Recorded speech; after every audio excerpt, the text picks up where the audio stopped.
Welcome to this week's edition of World Crisis Radio. This is Webster Tarpley speaking to you from Washington, D.C. In the middle of January, after the fall of Ben Ali, provoked by the WikiLeaks document dump, all part of a CIA limited hangout operation, I put an essay up on Tarpley.net, which I urge you to look at, talking about the immediate perspective of a tsunami of destabilizations, putsches, coups d'etats, and other activities by the Anglo-American intelligence community. The tsunami, which has now come true. Starting today's program, let's remember that in classical drama, the relation of natural events, be it the weather, earthquakes, tidal waves, and political events is a metaphorical combination that we find quite frequently. We need look no further than Julius Caesar by William Shakespeare to get an idea of how this works. Take Act 1, Scene 3 of Julius Caesar, a street in Rome, a public place, thunder and lightning. Enter from opposite sides Casca with his sword drawn and Cicero. Cicero says to Casca, "Good even, what brought you, Caesar, home? Are you breathless? Why stare you so?"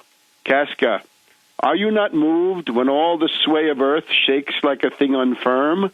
O Cicero, I have seen tempests where the scolding wind have rived the knotty oaks, and I have seen the ambitious ocean swell and rage and foam to be exalted with the threatening clouds. But never till tonight, never till now, did I go through a tempest dropping fire. Either there is a civil strife in heaven, or else the world, too saucy with the gods, incenses them to send destruction." And Cicero replies, "What? Saw you something more wonderful?" Casca then, "A common slave, you know him well by sight, held up his left hand, which did flame and burn like 20 torches joined, and yet his hand, not sensible of fire, remained unscorched.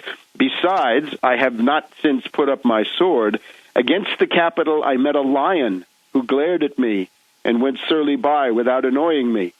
And there were drawn upon a heap of 100 ghastly women, transformed with their fear, who swore they saw men all in fire walk up and down in the streets. And yesterday the bird of night did sit even at noonday upon the marketplace, hooting and shrieking. When these prodigies do so conjointly meet, let not men say, these are their reasons, they are natural. For I believe they are portentous things unto the climate that they paint upon." And Cicero, it is a strange disposed time, but men may construe things after their fashion, clean from the purpose of the things themselves. Comes Caesar to the Capitol tomorrow? Casca, he doth, for he did bid Antonius send word to you he would be there tomorrow. And finally Cicero, "Good night then, Casca. This disturbed sky is not fit to walk in." Well, a metaphor for the tsunami of coups, destabilizations, putsches, civil wars, and other attacks going on across the world. The events of the past week, and digging a little bit deeper into the phenomena of the last 2 or 3 months, point overwhelmingly to a worldwide attack upon the nation-state by the Anglo-American Empire. It is a worldwide spoiling assault on the nation-state by this Anglo-American supranational structure featuring the International Monetary Fund, NATO, and of course the United Nations in the person of Ban Ki-moon being simply a tool of this entire thing.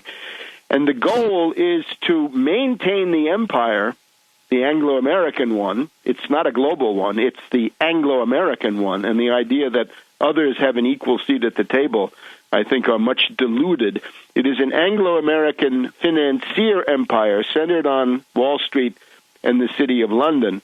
And the goal of this is to destabilize all the countries that are seeking to exit the empire. In the Persian Empire, they didn't have viceroys.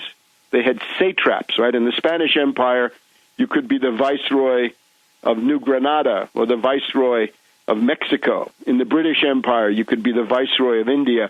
In the case of the Persian Empire, a similar post was the satrap. You were the boss of a large subdivision of the empire. You were almost a satellite, but not quite. Today, what we see is the beginnings of a jailbreak by the satraps, a rebellion by groups of satraps seeking to get out from under the Anglo-American yoke.